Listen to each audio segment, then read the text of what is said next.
प्रेम चाहना नहीं, बहना है। जब तक प्रेम चाहत है, तब तक वह सौदा है। जब तक प्रेम किसी कमी की पूर्ति का साधन है, तब तक वह डर से पैदा हुआ है। और जब तक प्रेम किसी को पकड़ने, बांधने, अपने नाम से जोड़ने की इच्छा है, तब तक वह प्रेम नहीं, वह अहंकार का विस्तार है। सच्चा प्रेम किसी लक्ष्य की तरह हासिल नहीं किया जाता, वह नदी की तरह घटित होता है। तुम उसे बनाते नहीं, वह तुम में से बहता है। लेकिन बहाव तभी संभव है जब भीतर कोई रुकावट न हो, जब मन अपनी अपेक्षाओं की दीवारें गिरा दे, जब हृदय मांगना छोड़ दे और देना सीख जाए। चाहना हमेशा भविष्य में जीती है, मुझे यह मिल जाए, वह मिल जाए, वह व्यक्ति मेरा हो जाए, वह रिश्ता वैसा हो जाए जैसा मैं सोचता हूँ। और बहना वर्तमान में जीता है, जो है, जैसा है, उसी में पूर्णता का अनुभव। चाहत कहती है मुझे चाहिए, प्रेम कहता है मैं हूं। चाहत में भय छिपा है कि कहीं खो न दूं, कहीं दूसरा बदल न जाए, कहीं वह मुझे छोड़ न दे। प्रेम में भरोसा है कि जो सच्चा है वह कभी छूट नहीं सकता। चाहत पकड़ती है, प्रेम खुलता है। चाहत सीमित करती है, प्रेम विस्तार देता है। चाहत कहती है कि तुम मेरे हो, प्रेम कहता है कि तुम स्वतंत्र हो। और जब तुम किसी को स्वतंत्र होने की अनुमति देते हो, तभी पहली बार तुम्हारे भीतर प्रेम की सुगंध उठती है।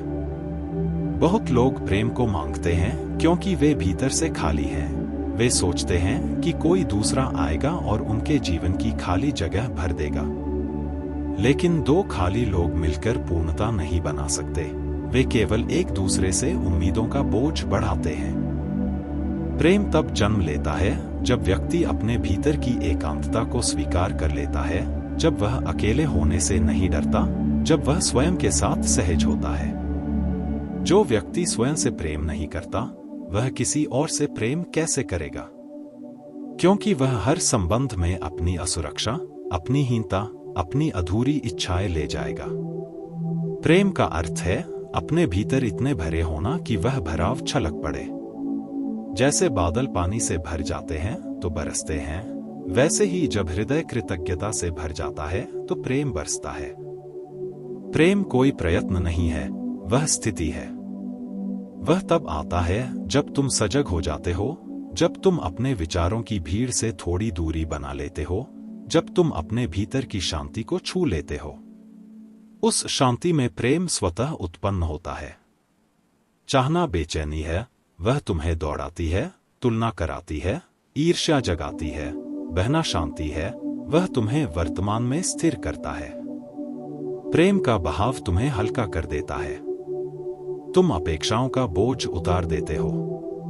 तुम दूसरे को बदलने की कोशिश नहीं करते, तुम उसे वैसे ही स्वीकार करते हो जैसे वह है। और आश्चर्य यह है कि जब तुम किसी को बिना शर्त स्वीकार करते हो, तब उसमें परिवर्तन की संभावना सबसे अधिक होती है। लेकिन वह परिवर्तन तुम्हारे दबाव से नहीं, उसकी स्वतंत्रता से जन्म लेता है। प्रेम कोई अनुबंध नहीं है जिसमें नियम लिखे हों, वह एक जीवित ऊर्जा है जो हर क्षण बदलती है। यदि तुम उसे पकड़ने की कोशिश करोगे तो वह मर जाएगा। इसलिए प्रेम को जीवित रखना है तो उसे बहने दो। जैसे नदी अपने रास्ते खुद बनाती है, कभी शांत, कभी उग्र, कभी गहरी, कभी उथली, वैसे ही प्रेम भी अपने रूप बदलता है। कभी वह मौन में प्रकट होता है, कभी स्पर्श में, कभी दूरी में भी। सच्चा प्रेम दूरी से नहीं डरता, क्योंकि वह जानता है कि संबंध शरीरों से नहीं, चेतना से है। चाहत शरीरों को जोड़ती है, प्रेम आत्माओं को छूता है। चाहत में अधिकार है, प्रेम में समर्पण है। समर्पण का अर्थ दास्ता नहीं, बल्कि अहंकार का विसर्जन है। जब तुम कहते हो मैं तुम्हें प्रेम करता हूं, तो उसमें छिपा संदेश क्या है? क्या वह यह है कि तुम मेरे हो, या यह कि मैं तुम्हारी स्वतंत्रता का उत्सव मनाता हूं? यदि पहला है तो वह चाहत है, यदि दूसरा है तो वह प्रेम है। प्रेम का अर्थ है दूसरे की खुशी में खुश होना, चाहे वह खुशी तुम्हारे साथ हो या बिना तुम्हारे। यह सुनने में कठिन लगता है, क्योंकि हमारा मन स्वामित्व में पला है। हमें बचपन से सिखाया गया है कि जो अच्छा लगे उसे पकड़ लो, अपना बना लो। लेकिन प्रेम पकड़ने से नहीं, छोड़ने से गहरा होता है। जब तुम किसी को यह स्वतंत्रता देते हो कि वह तुम्हारे साथ रहे या न रहे, और फिर भी तुम्हारे भीतर उसके प्रति करुणा बनी रहती है, तब प्रेम का असली जन्म होता है। प्रेम बहाव है, उसमें दिशा है लेकिन दबाव नहीं, उसमें निकटता है लेकिन बंधन नहीं, उसमें गर्माहट है लेकिन जलन नहीं। और यह बहाव तब शुरू होता है जब तुम अपने भीतर के भय को पहचान लेते हो। अधिकांश लोग प्रेम के नाम पर डर से जुड़ते हैं, अकेले रह जाने का डर, अस्वीकार होने का डर, महत्वहीन हो जाने का डर। जब तक डर है, प्रेम की धारा दूषित रहेगी। इसलिए पहला कदम है स्वयं को समझना, अपने भीतर की खाली जगहों को देखना, अपने घावों को स्वीकार करना, अपने दुखों को समझना। जब तुम अपने दुख से भागते नहीं, उसे गले लगाते हो, तब तुम्हारे भीतर करुणा पैदा होती है। और करुणा प्रेम का ही परिपक्व रूप है। प्रेम में बहना मतलब हर क्षण के साथ चलना। यदि आज निकटता है तो उसे जीना, यदि कल दूरी है तो उसे भी स्वीकार करना। जीवन परिवर्तन है, जो आज है वह कल नहीं होगा। यदि तुम प्रेम को स्थिर बनाना चाहोगे तो वह मर जाएगा। प्रेम जीवित है क्योंकि वह गतिशील है। इसलिए प्रेम में साहस चाहिए, खुद को खोलने का साहस, असुरक्षित होने का साहस, टूटने का साहस भी।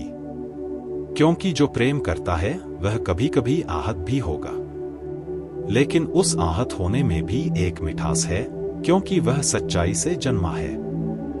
चाहत सुरक्षा ढूंढती है, प्रेम सच्चाई ढूंढता है। और सच्चाई हमेशा सुरक्षित नहीं होती, लेकिन वह जीवित होती है। प्रेम का बहाव तुम्हें बदल देता है। तुम कम स्वार्थी हो जाते हो, अधिक संवेदनशील हो जाते हो। तुम्हारी दृष्टि व्यापक हो जाती है। तुम केवल अपने सुख की चिंता नहीं करते, बल्कि समग्रता को महसूस करते हो। धीरे धीरे प्रेम व्यक्ति से आगे बढ़कर अस्तित्व तक फैल जाता है, पेड़ों से, आकाश से, संगीत से, मौन से। तब प्रेम किसी एक चेहरे तक सीमित नहीं रहता, वह तुम्हारी दृष्टि बन जाता है। तुम हर चीज को प्रेम की आंख से देखते हो। यही प्रेम का उत्कर्ष है, जहां वह संबंध से ध्यान बन जाता है, चाहत से ध्यान, पकड़ से प्रवाह। प्रेम चाहना नहीं, बहना है, और जो बहना सीख लेता है वह जीवन को समझ लेता है। क्योंकि जीवन भी बहाव है, तुम उसे रोक नहीं सकते, तुम केवल उसके साथ चल सकते हो। और जब तुम जीवन के साथ बहते हो, तब तुम्हें पता चलता है कि प्रेम कोई अलग घटना नहीं, बल्कि जीवन का ही स्वभाव है। तुम स्वयं प्रेम हो, बस तुम्हें अपनी दीवारें गिरानी है, अपनी मांगे छोड़नी है, अपनी अपेक्षाएं पिघलानी है। तब प्रेम स्वतः बहने लगेगा, जैसे वसंत में फूल खिलते हैं, जैसे सुबह बिना शोर के आ जाती है, जैसे सांस अपने आप चलती है। प्रेम करना मत सीखो, प्रेम होना सीखो। क्योंकि प्रेम चाहना नहीं, बहना है।